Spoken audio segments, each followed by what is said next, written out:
Today on episode 456 of the I Am Salt Lake podcast, we were joined by Curtis deLagerheim, owner of Grinders 13 on State Street. We talked about the history of Grinders 13, how Curtis became an owner, and what some of his favorite and not so favorite parts of restaurant ownership are. Local restaurants have been one of the hardest hit industries during 2020, and it was really great to hear how Grinders 13 was able to pivot during these times and keep making us the sandwiches we love. You know, Chrissy, I love talking to all these food places that we've been talking to, but they make me hungry. Oh my gosh, right? And I don't know how you survive through these conversations. I just eat a lot right afterwards. Hey, before we get into the conversations, let's introduce ourselves. Let's tell the listeners who they're listening to. My name is Chris Hollifield. And my name's Chrissy Hollifield. And if this is your first time joining us on the podcast, I want to welcome you to the show. Make sure to hit that subscribe button in whatever app you're listening to this in. And if you're a longtime listener, you know what the show is about. But if you are asking, what is this podcast all about? What am I about to listen to? This is a podcast where Chrissy and we're talking to the awesome people right here in Salt Lake City, Utah. We're talking to people that are doing cool things, that are shaking the city up a little bit. We're talking to restaurant owners, bartenders, tattoo artists, regular artists, musicians, anybody and everybody, like we said, that's doing something cool here in Salt Lake City.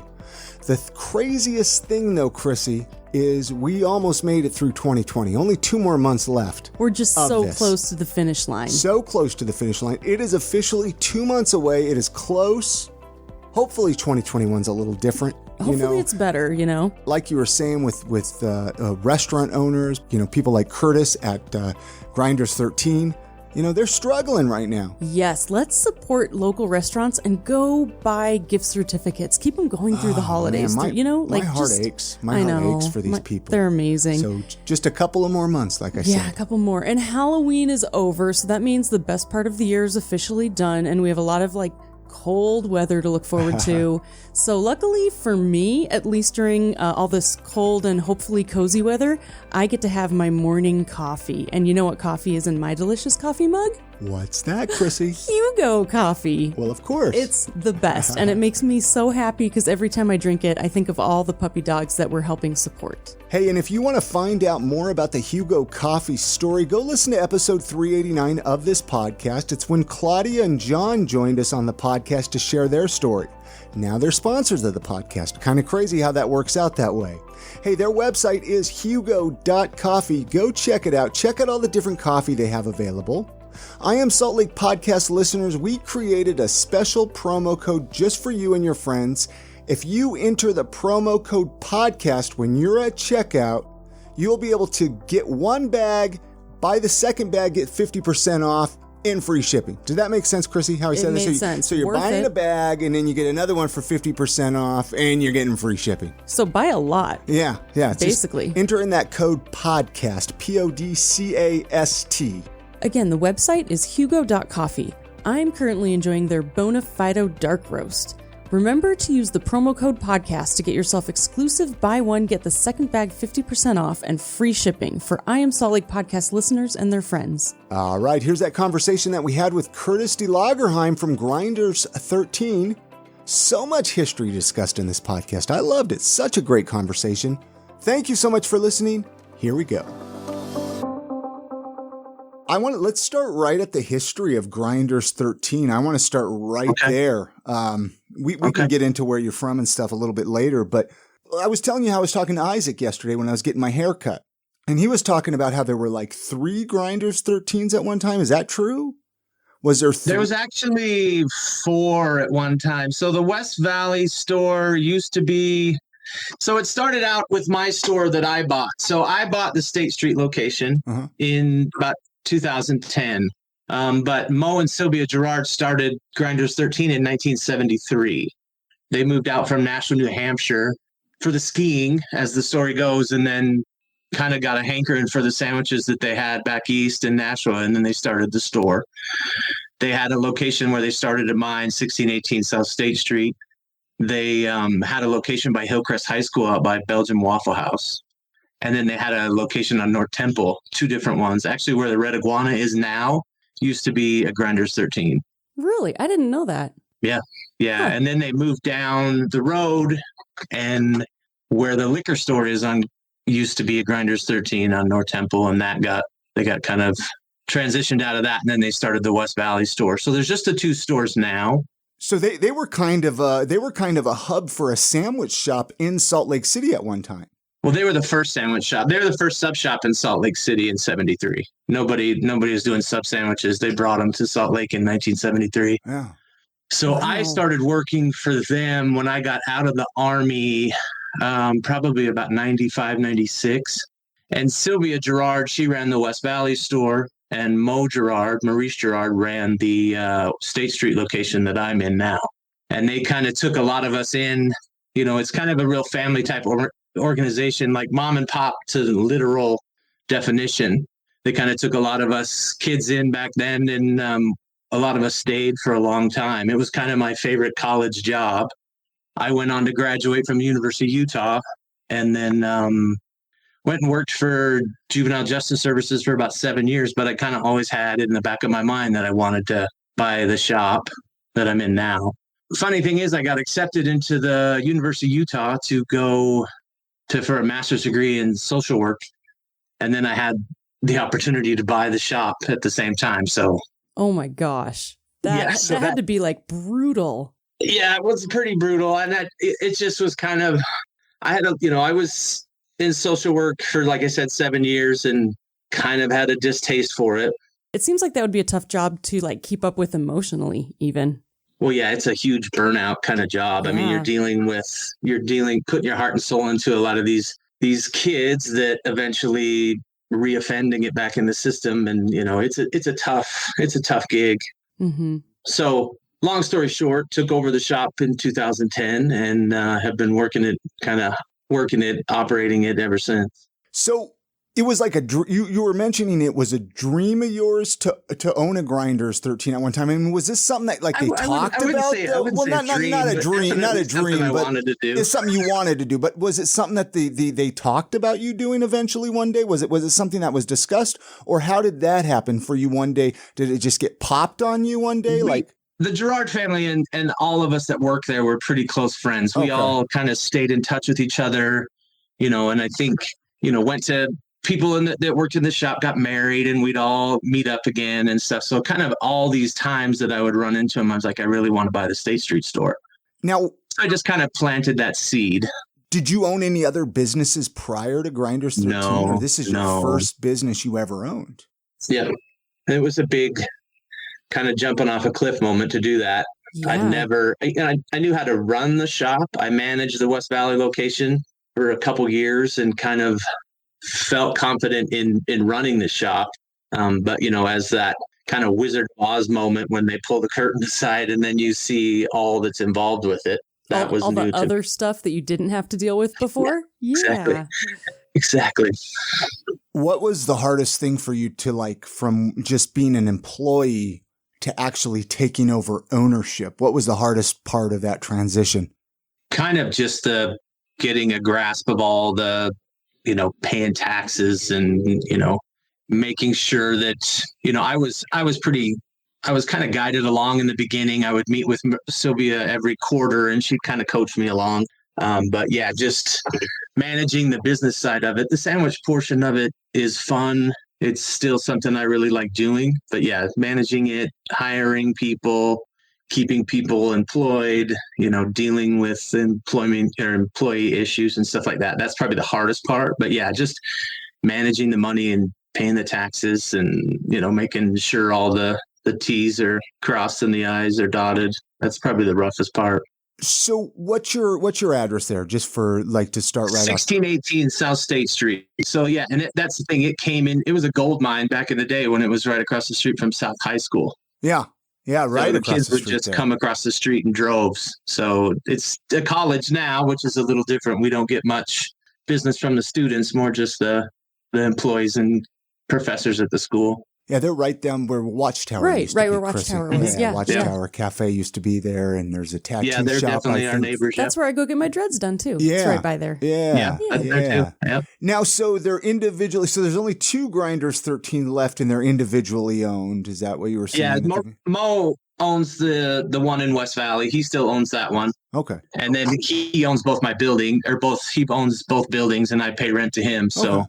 Have you thought about opening more Grinders 13s then along the Wasatch Front then, or is this kind of good enough then for right now? I've definitely thought about it.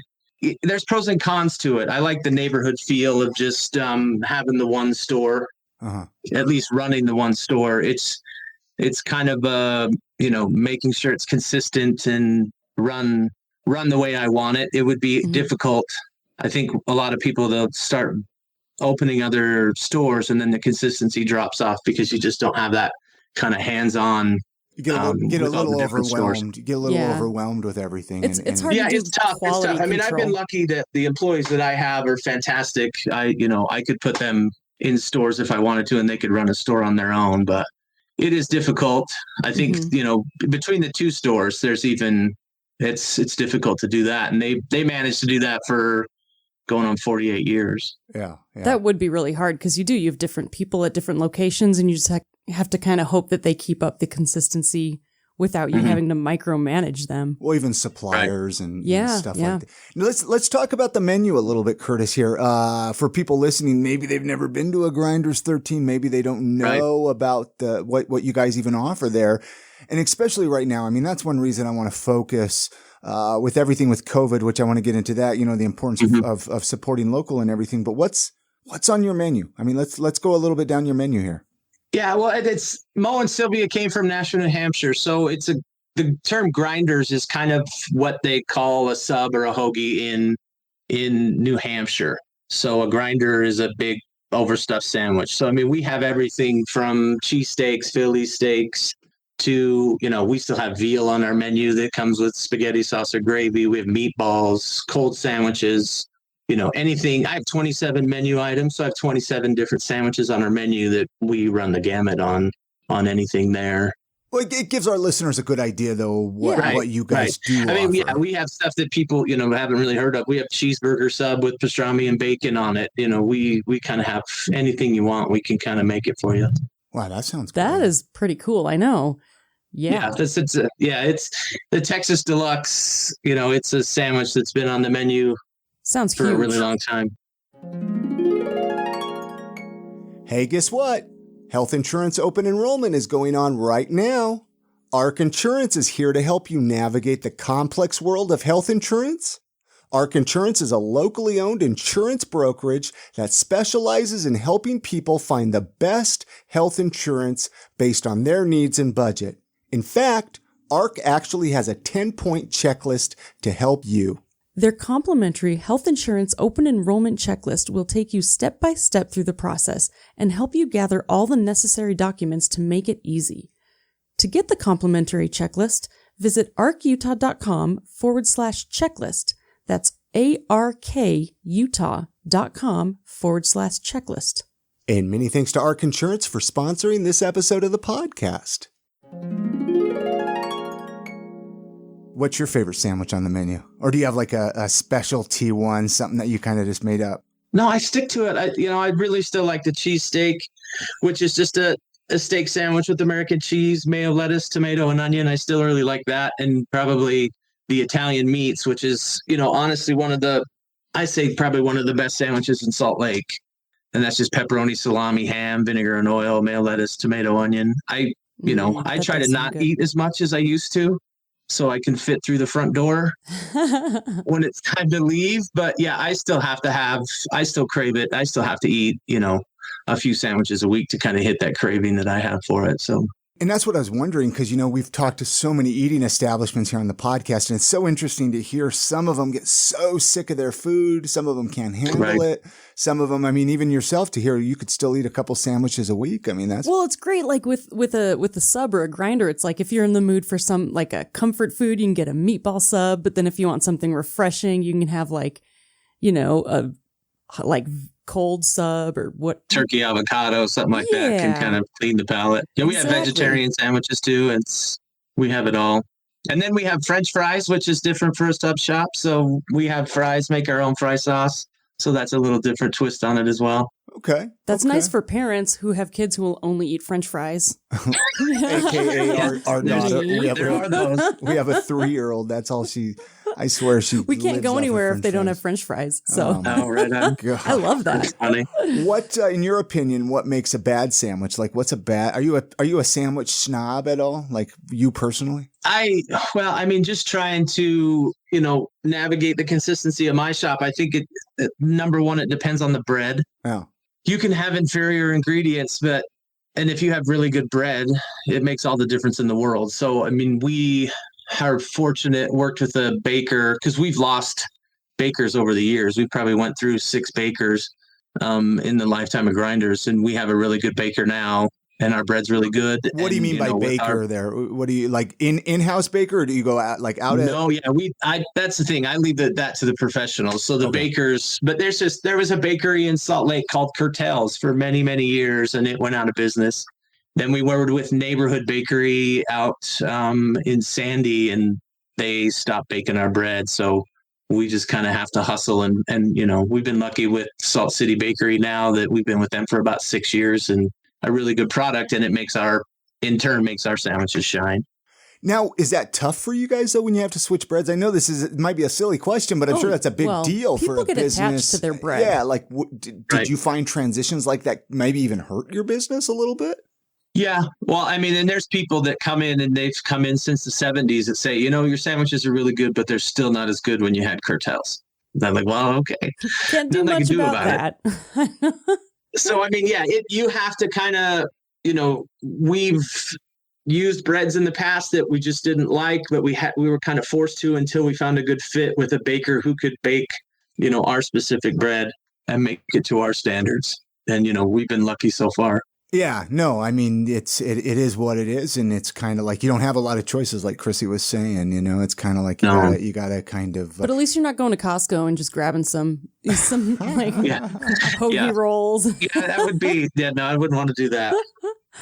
Let's talk a little bit about the challenges that you've had to deal with COVID. I'm sure that it hasn't been friendly to your business. Is that? How's things been with running Grinders there? Well, for us, it was kind of, I want to say it was like St. Patrick's Day. We took our lobby apart, pushed all our tables to one side, and cleared our lobby out in the entryway to the shop. And we haven't turned back since. We've just been doing takeout and delivery, and that's it. And it hasn't been bad. There's a lot of people that have closed their doors, and we've been able to keep our employees and roll with it for the most part. And it's been, the community supported us through all of this. So it's been pretty decent for us considering. Why do you think some people, in your opinion, what do you think setting some people apart that are making them have to close their doors and some people not? Well, I think if you're depending on people sitting in your restaurant, I think that's one thing. I think if you're depending on liquor sales, that's another. True. If you're not able to kind of pivot like we were able to just go specifically to takeout and delivery, then I think there's problems. I know there's people that have had success with having people and diners in their restaurants, but it's just something that it's not necessary for us. And it would almost be problematic because we'd have to hire someone just to keep up with the cleanliness that the health department wants if we were to have diners where, because we don't have wait staff. So, wait staff can kind of cover that for sit-in restaurants where we don't have that.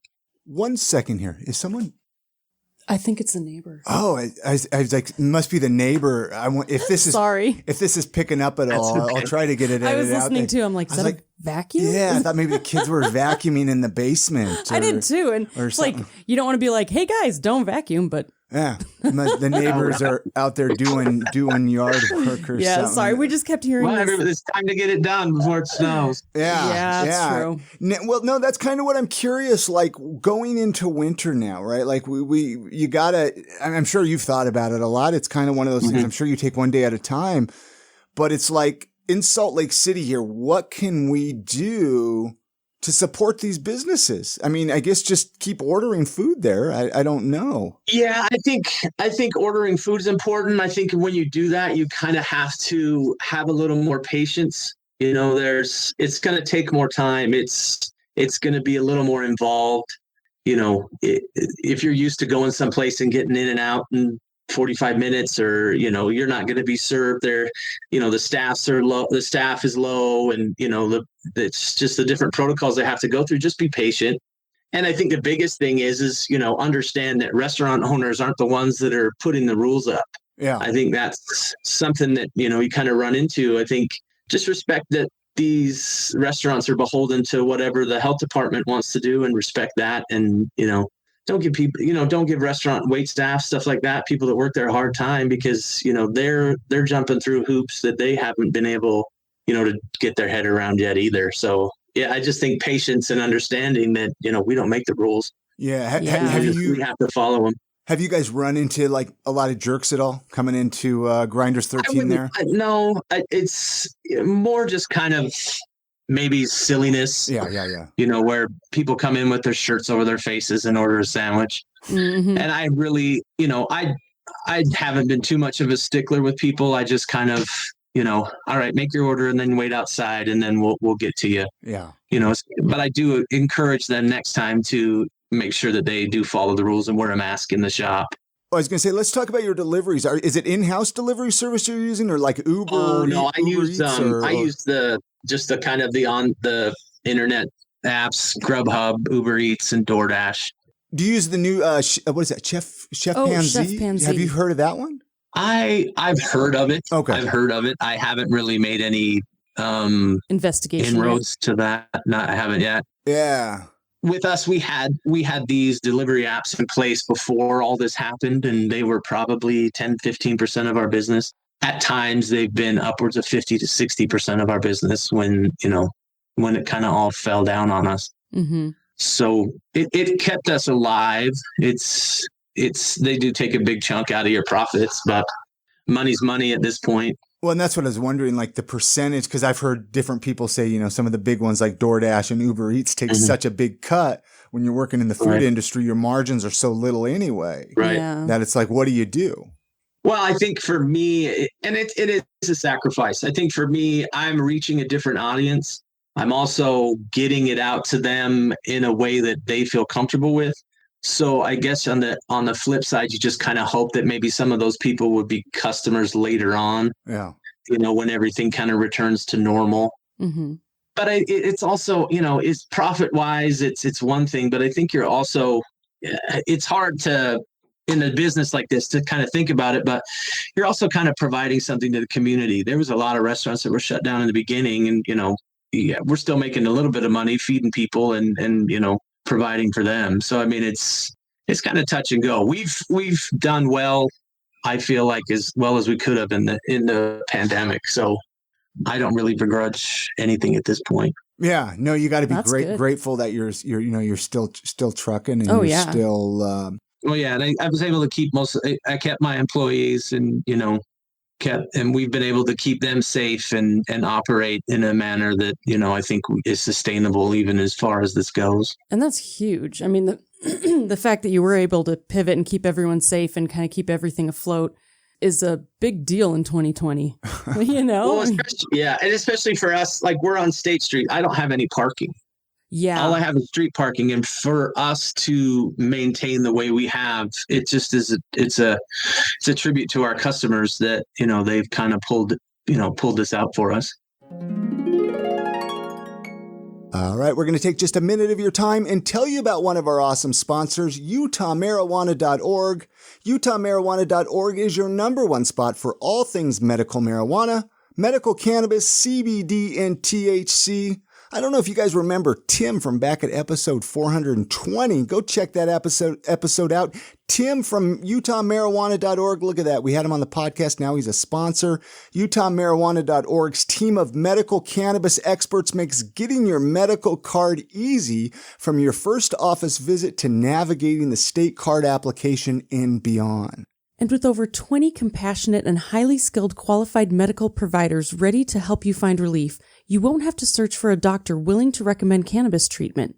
The patient experience team at UtahMarijuana.org is dedicated to helping you get all the way through the process so you can get your medicine legally. And right now they're offering an exclusive discount to I Am Salt Lake listeners. Use the code GREEN25 for $25 off your first visit. And if you're in the West Valley area, check out utahmarijuana.org because they just opened up an office in your area. It's 3615 West, 1987 South, Building 8. It's actually right across the street from the new pharmacy up there, Beehive Pharmacy. So go check it out. Isn't it time that you took control of your own health? utahmarijuana.org, and many thanks to utahmarijuana.org for sponsoring this episode of the podcast. I know near the beginning of this conversation, I was asking, if you thought about opening more Grinders 13s. Have you thought about other type businesses? I mean, we've talked to business owners that sometimes venture into other business ventures. I was wondering if that was the case for you. If you thought about new venues or anything like that, anything up your sleeve? Like serial entrepreneur? I think there's a lot of, there's always stuff on the back burner. We've kind of thought about a food truck. Yeah. We've, thought about combining, with one of the distilleries in Salt Lake and kind of doing a joint effort where we could be mutually beneficial to each other. There's stuff, there's always stuff out there. Sure. And there's a lot of stuff that you just kind of BS about. Well, what if we did this? So, I mean, sometimes it's just kind of spitballing stuff. But I mean, there's always things out there that we're kind of thinking of. Well, no, and I was wondering if it was kind of one of those things on the back of your head. I mean, obviously this year is probably tough to think about much more than just staying afloat. But, even doing a podcast, I'm always thinking of new podcast ideas and new. I think people, I think if you're a kind of person who does take over something and run something, it's interesting to see there's two kinds of entrepreneurs, the ones who start businesses and the ones who run businesses. And sometimes you can. Well, and that's the thing. There's definitely opportunities out here. There's definitely opportunities. There's a lot of restaurants shutting down. There's a big void to fill if you want to, it's a scary time to go out there and start something or, pivot into a new direction. But I mean, there's definitely lots of opportunities out there now.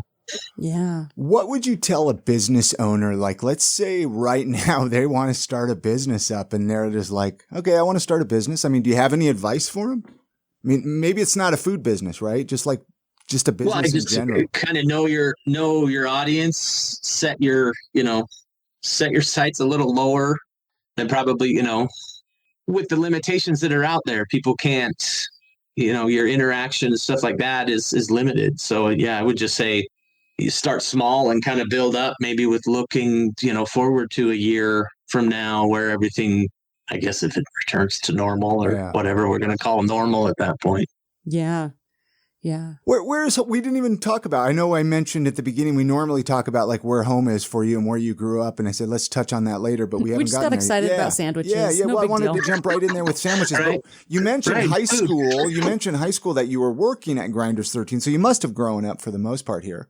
I was born in Colorado. As a young kid, I lived in Colorado, South Dakota, Iowa, Alaska. Oh, wow. My family moved here in 1983, and I've been here ever since.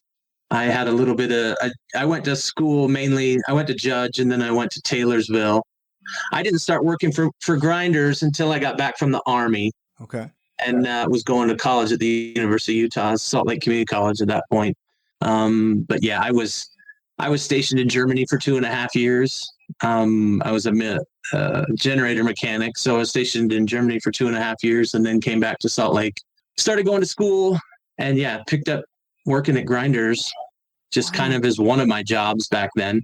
And it's been a love affair ever since, right? It's just been this. It really was. And I would attribute that to probably, like I said, Sylvia Gerard. She was the wife. She was the husband and wife operation. She was the owner of the West Valley store. And she really took a lot of us under her wing and kind of developed us as human beings. And we were kind of a lot of jerk offs from high school and kind of going through life. And she kind of took a lot of us cast offs and really made us feel like we were part of the family and kind of coached us along in life. And I think that kind of led to me, doing a lot of work I did with the juvenile justice services. And then moving forward, even with hiring people that I hire now, I give people a chance. Yeah. Because I know she did that for a lot of people and changed the course of a lot of people's lives, even just being this owner of a sandwich shop. The thing that I love about that is that you went to school to help in the social work system, but what you're doing, in my opinion, what she's done and what you have done, and that you're kind of like passing on the tradition of just giving people opportunity, that's probably just as important on a different aspect, on a different like plane than social work, but it's like the same type of work, and it's really cool. Like, I love that that's incorporated into it. Yeah. And I mean, there's people all over the valley that, have been touched by her and what she's done for people. So it's just second nature to kind of pass that on and then, kind of give people a leg up to get out of their situations. Speaking of that, I'm curious your thoughts on like finding good help today versus like even 10 years ago, 20 years ago, because it seems like a lot of, especially eating places these days, that again, people we've chatted with, they have a really tough time finding good help.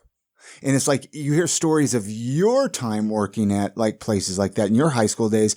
It's like, were we different then? Or is it, it's like, were they saying the same things about us that we didn't, weren't good workers, but yet we had these visions of like them helping us out? I don't know. I'm just wondering what it is different, that like why you had such a good experience and why today it's just so tough to find good help. Cell phones.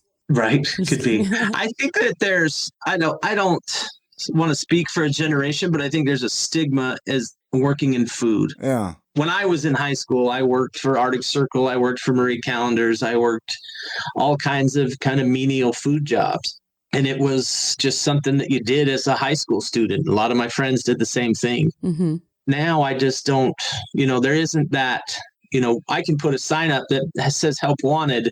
I have to actually physically go out and look for people to fill positions in my shop. It's not, I don't know if it's the neighborhood or what, or the generation, but I just think that as far as food, it's difficult to find help, because right now you look at it, there's not a restaurant out there I don't think that's hiring. I have an open position right now and I can't fill it. Wow. And I think back then it was just something you did, and it was a fun job, and we had a lot of fun at Grinders when I worked there. Well, what are you looking for? Let's throw it up here on the podcast, man. Open job application. Sometimes it's just a warm body to come work at the shop. But I had a really good employee.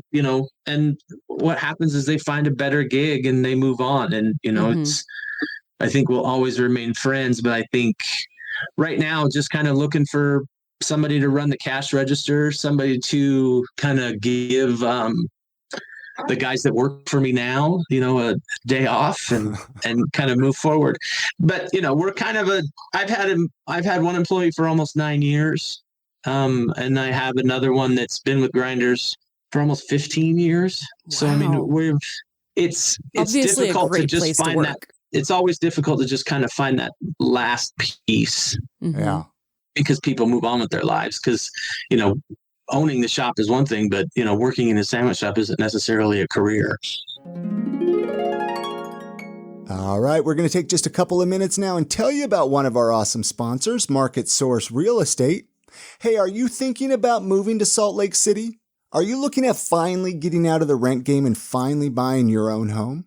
Well, you need to contact our good friend Monique over at Market Source Real Estate.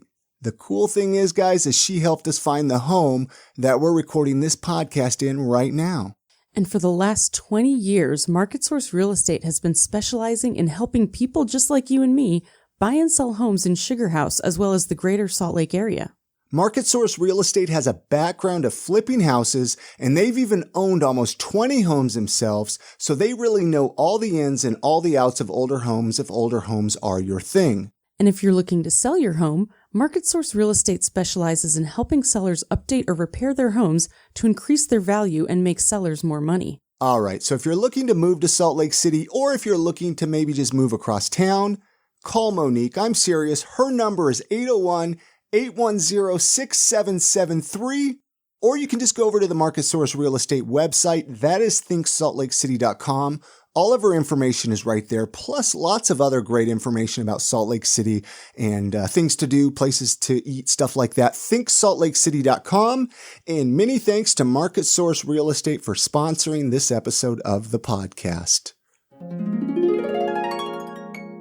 So, man, when you're not in the sandwich shop, what else do you do with your time, man? Like, as we get to know Curtis a little bit more here in the podcast, like, is it sandwiches all the time? Is it Grinders 13 all the time, 7 days a week, or what? No, it's not. I have a 3-year-old and a 4-year-old. Okay. Coming up. He'll be 4 in April, and I have a 14-year-old daughter. So a lot of my time, that's the other thing kind of with owning a business is balancing that.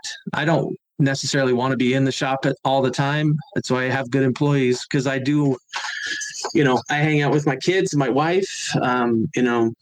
I work a lot around the house, projects, constant things like that.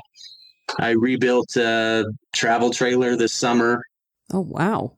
So we've been doing a little camping this year, trying to get away and kind of, do some things where we unplug the kids and take them out and new experiences, kayaking, stuff like that. Very cool. Very cool. That is cool. Yeah. And I mean, then it's still, as much as I cook at the shop, I still am kind of an amateur barbecue enthusiast and do quite a bit of cooking at home and, get-togethers. Well, used to be get-togethers and weekend barbecues and stuff like that. Nothing wrong with some barbecuing. No. Hey, we have a few standard Salt Lake City questions that we ask everybody that comes through here. So we're going to ask you, of course. We have family and friends. They visit Salt Lake City, right? They come visit us maybe during the summer, winter, whenever. And they're like, give us the tour, show us around. You all hop in the car, you start driving. Do you have areas of town you show people, or the mountains or the lake or the temple? I don't know, man. Where do you? Well, definitely the mountains. I think, a lot of times, thing is all my family that used to live in Salt Lake now lives in Colorado. So when they come into town, then we go visit all of their favorites. So when my mom comes into town, we go to the Dodo because that's her favorite place to go. There's the Bombay House, up. We go there quite a bit. I don't really have too many people that come into Salt Lake to visit me from out of town. They just want to revisit all their old haunts and get the things they've been craving. But I mean, stuff like going to, when I have kids. So I mean, going to Ruth's up the canyon and going to the zoo, and we go to Lagoon and stuff like that. But it's all just good places. We're kind of an old school family. I still like all the kind of the freewheeler pizza stuff like that in Salt Lake that's been around for years. That it's just kind of those standards that you always kind of have to have. Well, and that was one of my questions too. You mentioned like Dodo and then the freewheeler pizza, Bombay House. Yeah. Favorite local eating spots. I didn't know if you already mentioned a couple there, and I mean obviously Grinders 13, but I obviously can't eat sandwiches all the time. I don't go out to eat there, but yeah, I am there all the time eating. There's some just cool things in my neighborhood. I have a group of friends that, especially before COVID, we would kind of have a business meeting over at Piper Down on Fridays and eat there, and kind of, I have a couple buddies that own businesses, so we'll kind of meet and chop it up and kind of make sure that we're all sane. But yeah, there's all kinds of stuff in my neighborhood. You mentioned Watchtower, and then, fillings and emulsions and stuff like that. It's, we're kind of neighborhood based, and I like to support the mom and pop places out there, and then the places that, are upstart businesses in my area. Speaking of supporting mom and pop businesses, this just popped in my head. I mean, this is a big thing I've seen on the internet, and I want to mention it here for our listeners. If you want to support businesses this winter, I mean, you guys offer gift certificates, I'm sure, right? People can get gift certificates if they're, that they're buying it, and then just go get the food later on, I guess. Yeah, I mean, that's for Christmas. Why not buy a bunch of gift certificates to local restaurants? Oh, it makes perfect sense. And I mean, that's, it's an influx of cash for people, that are struggling. And, it's a good idea. My gift certificates, I'll sell a few around Christmas, but yeah, it's definitely a good idea to support people in any way you can. And, maybe, and then go back and cash them in when there's brighter days ahead. Yeah. Or, because some people maybe aren't comfortable with going out, right? And it's like, hey, that's fine, but it's like, support them now, buy the gift certificate. What would you change about Salt Lake City? One or two things. That's another question I like to ask people that come through here, man, is Like, let's say they had the power, they were the mayor. I don't know, whatever. Not that the mayor can do a whole lot. You are the king of Salt Lake. I think one of the only drawbacks for me in Salt Lake, outside of maybe Salt Lake's pretty diverse. So I think there's that. I think it's more diverse than it used to be. Mm-hmm. I think the biggest downfall of Salt Lake is just how shitty our air gets in the beginning of the year. Yeah. Mm-hmm. I think if there was something to do there, I mean, that's the only drawback that I really have. And I know that's a lot. My parents left because of that, just because it's just something that you can't get past. It gets pretty dark and dreary here, in February and March. Yeah. Yeah. I think that's one thing that I would like to see changed if I had that power. But I think for the most part, I think, Salt Lake's kind of it's an impressive place considering where we're at, that, we do have the food scene, the music scene, everything that's here. I think I like to say that, the dominant culture has kept a lot of people out of Salt Lake. So we're not like LA and all these other places. So, I mean, I think it is kind of nice that we do have kind of a smaller town feel, but all the benefits of being in a big city are kind of starting to arrive in Salt Lake. But like you said, I mean, it's been interesting to watch it change over the last, 10 years, really.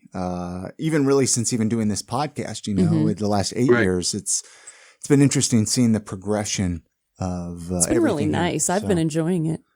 Hey, man, before we let you go, first of all, I mean, it's been great to have you on the show. I mean, finding out more about your story. I mean, was there anything you were hoping we would talk about? I know it's tough to get to everything. I like to just kind of skim the surface with things and give people an opportunity to find out a little bit about you and Grinders 13. But was there anything you were hoping we could promote or talk about?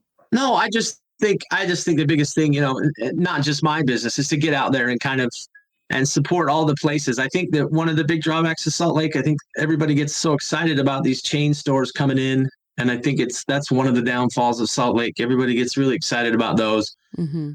You've seen a lot of local businesses. I think it's Sampan that's leaving and it's these places that are just kind of disappearing. And just kind of remember those places that kind of give Utah or Salt Lake its character and kind of things that you can't find in other places in other cities. Yeah. Mm-hmm. I love it. So you just kind of give us a leg up out there, because it's not easy being in the restaurant business right now.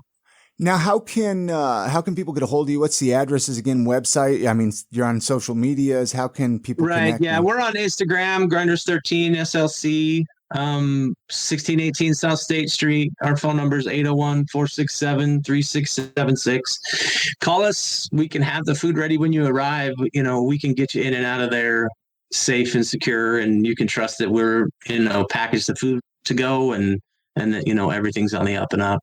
And if you go in there and get a sandwich, mention you heard him on I Am Salt Lake podcast, right? Just say, hey, I heard you on the podcast. I mean, I don't know. It'd be cool to do that. To say, I listened to this. Bump. Yeah, do the elbow bump. Man. I don't know, whatever you're allowed to do these days. But through the plexiglass. Yeah. Do that. Hey, Chrissy has a final question. She asks everybody that comes through here, Curtis. I'm going to let her throw it out there at you. It's been an honor to have you on the podcast.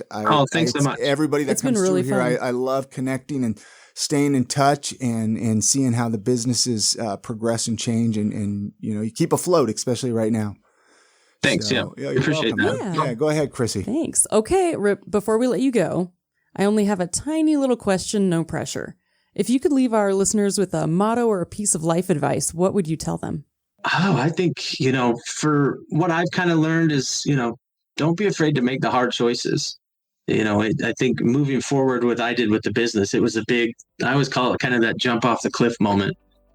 Sometimes you just got to hold your nose and jump off and see what happens. I think that's kind of what I've learned with my situation.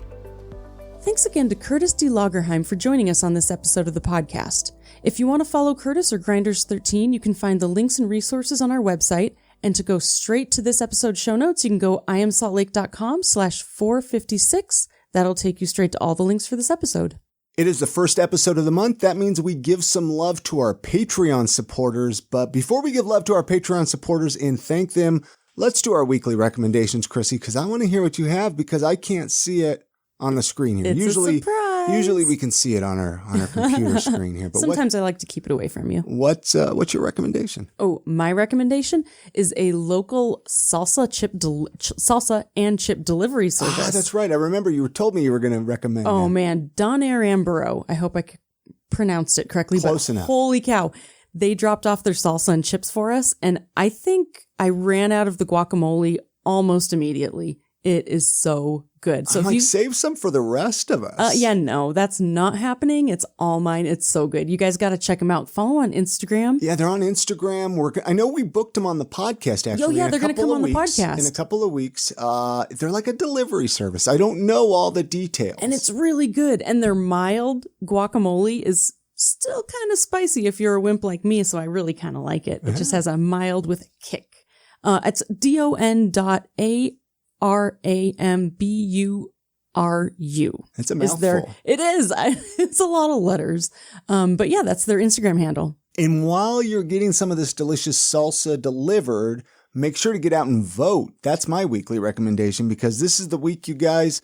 We're not going to get political right now. I'm not going to tell you who to vote for. I'm just going to tell you to vote, because that's what we do, right? That's what we're supposed to do as citizens, right? Yeah. And I'll tell you what, it's our duty. This is the first time that I've ever seen that our kids are very upset that they can't vote. Really? I mean, I've never seen kids so active. Oh yeah. Then they're just like, you better, because all they can do is yell at their parents. You better vote. I remember when I was 18 and I voted for the first time. I was so excited to vote. Right? Yeah. Like I was like 18 years old, just exactly. I can't remember all the details, but it was like during one of the Bush elections. I do remember Bush was running. Yeah, you feel like such a grown up. Yeah. Yeah. I mean, we just voted, and I feel like I made a difference. I put my vote out there. You made a difference. Hey, so we got Patreon supporters. It is time to give them some love, though. We got some good ones. I'm just going to run down the list here of Patreon supporters.